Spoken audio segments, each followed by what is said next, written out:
comme quelqu'un qui fait sa chose, non.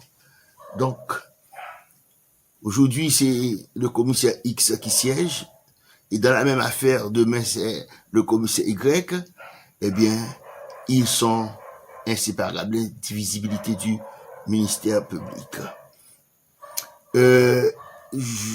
Parlant de poursuite, j'ai déjà dit que le juge d'instruction, lui aussi, pose des actes de poursuite. Hein? L'information judiciaire est un acte de poursuite. Et nous l'avons si bien expliqué, chacun a son rôle, et chacun a sa fonction. Eh bien, l'indépendance du juge d'instruction est consacrée, comme je vous l'avais dit, depuis Napoléon, hein, d'ailleurs, et c'est une fonction qui permet au juge d'instruction de pouvoir instrumenter et de poser des actes, de chercher la vérité judiciaire et en toute indépendance. Donc, c'est la raison pour laquelle on aime dire que Napoléon a fait du juge d'instruction le personnage le plus puissant du système judiciaire. C'est le juge né des mandats. Donc, ces principes sont d'une grande importance. Oui, ces principes sont d'une grande importance. Et, chers élèves maîtres, tôt ou tard, vous allez affronter vos adversaires à la barre. Ce ne sont pas vos ennemis, ce sont vos adversaires. Vous devez savoir que la violation de tel ou tel principe peut avoir de graves conséquences, c'est-à-dire peuvent donner lieu plus tard à des recours et plus tard à l'infirmation de l'œuvre ou bien à la cassation de l'œuvre qui est l'objet de ces violations. Donc, les actes de poursuite commencent à quel moment? Eh bien, même si c'est le commissaire du gouvernement qui pose les actes de poursuite, qui est le chef de poursuite, qui a l'initiative de l'action publique, mais ne l'oubliez pas, les juges de paix, les officiers de police et tous les autres que nous avons déjà cités, ils travaillent pour le commissaire du gouvernement, donc leurs actes ne sont pas des actes isolés. Voilà pourquoi, quand une arrestation est faite dans des conditions douteuses ou bien de façon plus claire, de façon illégale, eh bien c'est le commissaire du gouvernement qui doit répondre, hein, parce que c'est pour lui qu'on arrête, c'est pour lui qu'on pose ses actes. Et nous avons lu dans les articles qui définissent le rôle des OPJ, que les OPJ travaillent pour pouvoir produire le rapport et déférer les dossiers par devant le commissaire du gouvernement. Mais l'action publique, eh bien, son chef, c'est le commissaire du gouvernement. C'est ce que nous appelons l'opportunité de la poursuite. Le commissaire du gouvernement, eh bien, c'est lui qui décide quand est-ce qu'il faut intervenir, quand est-ce qu'il faut poursuivre. Vous savez, vous l'avez déjà étudié avec moi, que le commissaire du gouvernement peut décider carrément de poursuivre, soit de citer au correctionnel, ou bien de déférer par devant le cabinet d'instruction quand la loi le demande. Et nous avons dit dans quel cas. Nous y reviendrons de toute façon, parce que c'est important. Mais aussi, nous avons dit que le commissaire du gouvernement peut décider également de ne pas donner suite, soit à une plainte, et tel ou tel dossier dont les préliminaires lui ont été communiqués, il peut décider de ne pas poursuivre. Donc, quand il classe sans suite, sa décision n'est objet d'aucun recours. Donc, les auxiliaires du commissaire du gouvernement, par contre, le juge de paix, la police, les agents de l'IBES, les agents douaniers, les agents de l'ULCC, quand la loi le leur permet, eh bien, ils agissent en son nom et pour lui.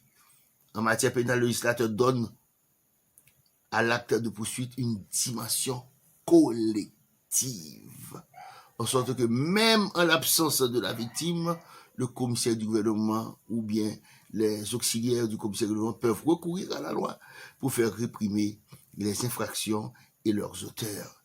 Cette dimension collective s'appelle action publique. L'opportunité de poursuite, c'est quoi? L'opportunité de poursuite constitue l'ensemble des prérogatives dont dispose le parquet de décider de poursuivre ou non un individu contre qui il aurait des présomptions. Donc l'opportunité de poursuite, c'est un principe de procédure pénale qui n'appartient qu'au commissaire du gouvernement, également appelé procureur de la République, dans d'autres systèmes de justice, et bientôt dans le nouveau code de procédure civile. Donc, on dira de préférence procureur de la République en lieu et place de commissaire du gouvernement. J'ai toujours dit que le thème est un petit peu impropre et ne concourt pas à l'évolution ou à la modernité du droit. En tant que chef de poursuite, le parquet, à la personne du commissaire du gouvernement ou de son substitut, peut décider soit de poursuivre ou bien de classer. Donc, il poursuivra, suivant l'espèce, ou bien il classera sans suite s'il trouve qu'il y a indigence d'information, indigence de données, indigence d'information, car lui, il a le fardeau de la preuve. Il ne peut pas aller avec une coquille vide devant le tribunal, et quand il est devant le tribunal, n'oubliez pas, il est partie principale, mais il est une partie, donc il est confronté à la défense et il doit faire la preuve de tout ce qu'il dit. Donc les formations judiciaires, nous viendrons avec après. Mais je dis qu'il faut bien comprendre le rôle du commissaire du gouvernement en cette matière, celui qui pose les actes de poursuite, et bien comment il le fait. Le commissaire du gouvernement peut saisir d'une plainte. S'il s'agit d'une plainte et qu'il qualifie qu'il s'agit d'un délit, donc il a la faculté soit de citer au correctionnel, ou bien il peut décider de déférer par devant le juge d'instruction. À partir de quoi? À partir de son réquisitoire déformé. Ok? Là, il peut le faire. Pourquoi? Parce que en cette matière, eh bien, on dit que l'instruction en matière de délit, eh bien, est facultative. Il peut décider de le faire, il peut décider de ne pas le faire, et le juge d'instruction, lui aussi, il a aussi de quoi décider de prendre telle ou telle voie, ou bien prendre ou telle initiative, suivant l'espèce qu'il est en train de traiter.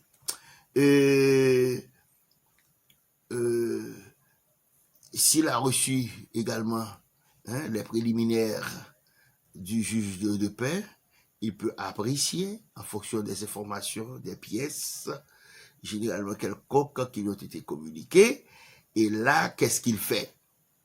Eh bien, il apprécie et il prend la décision qui s'impose. S'il s'agit encore de délit, eh bien, il va faire la même chose. Il peut décider de citer directement, et nous avons étudié cette pièce déjà, nous avons dit la citation directe, qu'est-ce que cela veut dire exactement? Et nous avons dit que cette citation directe, néanmoins, peut être donnée également par la partie civile. Nous avons déjà dit ça, et je crois que vous vous en rappelez. Et nous avons dit dans quel cas également la partie civile, et dans quel cas, mais aussi dans quelle forme la partie civile doit donner une citation directe. Maintenant, s'il s'agit d'un crime, vous savez que l'instruction est obligatoire. Le commissaire du gouvernement ne peut pas décider d'envoyer au tribunal son dossier criminel si ce dossier n'a pas fait l'objet d'informations judiciaires, si le dossier n'a pas été instruit par un juge d'instruction. Le juge d'instruction, maintenant, pourra comme nous allons vous le dire tout à l'heure, et décider en fonction des informations qu'il aura glanées, en fonction de son travail scientifique, il va rechercher les indices. Il va voir si les indices sont suffisants, s'ils sont concordants. Mais le rôle du commissaire du gouvernement, lui, c'est de requérir le juge d'instruction. Voilà pourquoi cette pièce que nous avons déjà étudiée, ce acte que nous avons déjà étudié s'appelle réquisitoire d'informer. OK? Maintenant, le juge d'instruction. Nous parlons toujours des actes de poursuite, n'est-ce pas? Quand il instruit, comme je vais de le dire tout à l'heure, eh bien, il pose des actes de poursuite. Mais il ne peut pas décider lui-même. Hein? Il ne peut pas s'autosaisir. Il y a deux moyens pour que le juge d'instruction soit saisi. Premièrement, il peut être saisi à partir de la plainte de la partie civile. Hein? La plainte de la partie civile, mais attention, le juge d'instruction qui est saisi d'une plainte, doit nécessairement obtenir la constitution de partie civile, donc de la part de son plaignant. Le plaignant ne peut pas venir et dire que moi je porte plainte et puis il s'en va. Non, il doit se constituer partie civile. C'est important. Et là, que fait le juge d'instruction? Eh bien, il communique son dossier. Et cet acte, nous l'appelons, est une ordonnance de soi communiquée. Cette ordonnance de soi communiquée, qui est déposée devant le bureau du commissaire du gouvernement, eh bien, doit permettre à celui-ci de dire est-ce qu'il va requérir des informations judiciaires ou est-ce qu'il ne va pas requérir des informations judiciaires. S'il trouve important de requérir des informations judiciaires, il produit un acte qui s'appelle réquisitoire d'informer. Et si il trouve qu'il n'y a pas moyen, eh bien, à ce moment-là, il décide autre chose. Il donne un acte qui s'appelle réquisitoire de non-informé. N'oubliez pas, je vous l'ai toujours dit, je le répète, le juge d'instruction ne peut poser aucun acte en dehors de ce mandat que le juge et que le commissaire doit lui donner à travers le réquisitoire d'informer. Mais le juge d'instruction peut être directement, s'il n'y a pas de plainte, s'il n'y a pas de dénonciation. Nous avons déjà fait la différence entre la plainte et la dénonciation. La dénonciation, c'est un acte posé par un tiers. Ce n'est pas celui qui subit le préjudice de l'acte pour lequel il y aura information judiciaire. OK? Mais selon qu'il y aura plainte ou dénonciation, il doit nécessairement produire son ordonnance de soi communiquée qui sera acheminée auprès du commissaire du gouvernement qui lui-même devra se prononcer soit par un réquisitoire d'informer ou bien un réquisitoire de non-informer. Maintenant, dans le cas où le commissaire du gouvernement lui-même saisit le juge d'instruction, il le fera encore par son réquisitoire d'informer. Nous avons un modèle dans le document que vous avez qui va vous montrer comment et quelle est la forme de réquisitoire d'informer. Dans ce réquisitoire d'informer, c'est sûr, il y aura une demande formelle d'informer sur des faits qui sont punis par la loi, qui sont déjà qualifiés par le commissaire du gouvernement. Il y aura un inventaire des pièces et tous les motifs pour lesquels cette information a été requise. L'information judiciaire, je le dis, je le répète, je le confirme, c'est un acte de poursuite.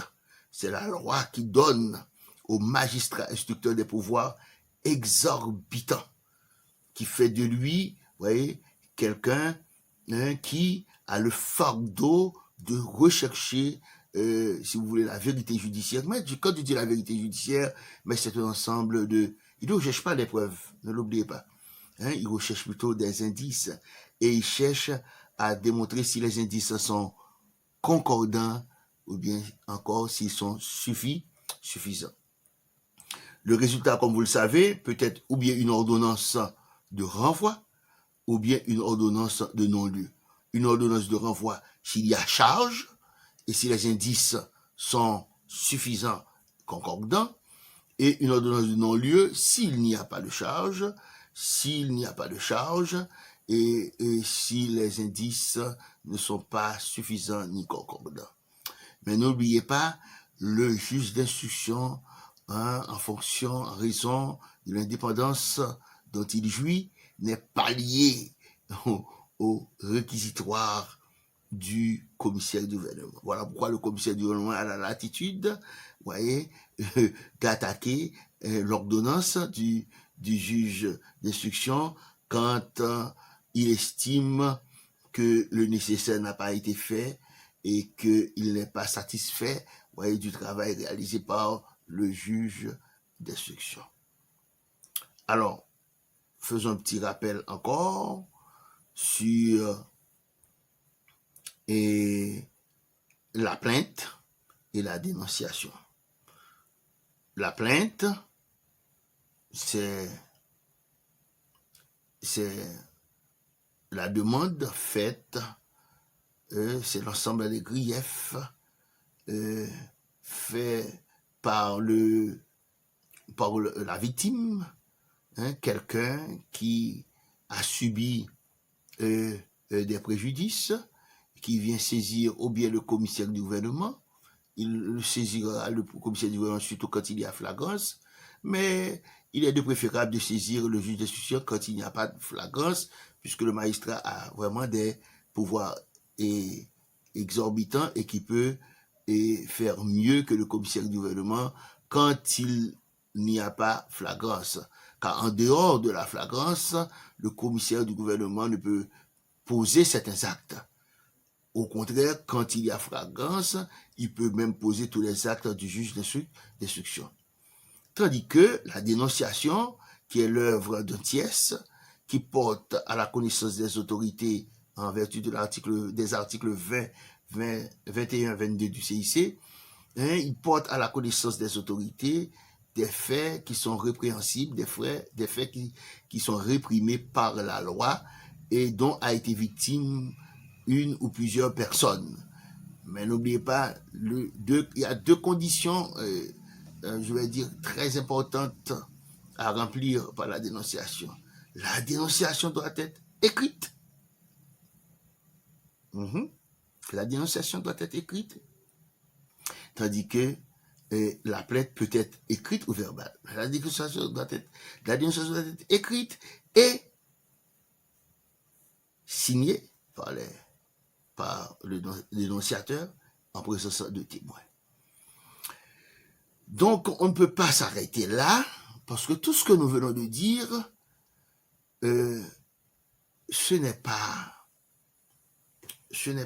comme je vous le dire, des choses qui se font au petit bonheur. Et ce ne sont pas des actes qui sont posés pour le plaisir de poser des actes. Les actes de poursuite qui sont posés, et ce sont des actes, si vous voulez, déjà préparatoires à un procès pénal et un procès qui sera contradictoire. Bon, alors, mettons un petit peu plus d'accent sur ce que nous pouvons attendre du commissaire du gouvernement dans la préparation, voyez, de ces actes. Nous sommes au correctionnel. Quand nous sommes au correctionnel, le commissaire du gouvernement rassemble les preuves et il rassemble les preuves, il vient avec toutes les pièces et l'arme la plus importante l'instrument le plus important pour le commissaire du gouvernement, c'est l'instrument qui lui permettra, de saisir le tribunal correctionnel. Il saisira le tribunal correctionnel par la citation donnée directement. Cette citation, voyez, qui doit être datée, qui doit donner les motifs pour lesquels le tribunal a été saisi. Et nous reviendrons quand nous devrions parler de l'audience. Bon, ça c'est pour une autre intervention. Mais vous savez que donc le commissaire du gouvernement en tant que ministère public doit se préparer en conséquence, parce que lui, il ne va pas pour lui. Il ne va pas pour lui. C'est pas pour lui qu'il fait le procès. Il ne fait même pas le procès pour la victime. Ce n'est pas le procès de la victime, c'est le procès de la société. Vous voyez, la responsabilité d'un commissaire du gouvernement, d'un ministère public. Il agit pour la société. N'oubliez pas, la loi agit non seulement pour la répression, mais également pour la prévention. Donc, quand il s'agit pour le commissaire du gouvernement en tant que ministère public d'introduire son dossier par devant la juridiction de jugement, il doit le faire avec beaucoup de précaution et beaucoup de sérieux, car il pose des actes, si vous voulez, des actes qui demandent une certaine solennité. Aujourd'hui, malheureusement, on voit que la justice est en débandade et que les gens ne font qu'à eux-mêmes. Et malheureusement, les bandits ne sont pas poursuivis, la justice est de plus en plus faible. Mais le ministère public doit avoir à sa disposition des moyens forts pour assurer la défense de la société, car il porte sur son dos, voyez, le fardeau, voyez, de toute une société. Donc, c'est sa citation qui va lui donner les moyens de saisir ce tribunal, et le tribunal devra l'entendre, devra lui donner acte de ses réquisitions, et c'est plus tard, nous verrons ça ensemble, la loi dira dans quelles conditions il y aura une instruction publique de la cause, et plus tard, il va requérir des peines quand la loi lui permet de le faire.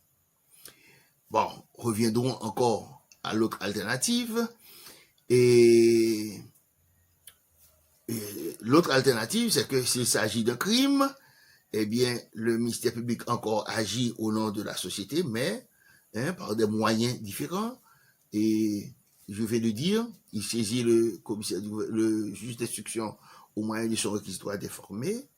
Le réquisitoire déformé est envoyé. Quel est le parcours du dossier? Eh bien, le juge d'instruction aura 60 jours pour pouvoir instruire et 30 jours pour pouvoir rendre son ordonnance. Cela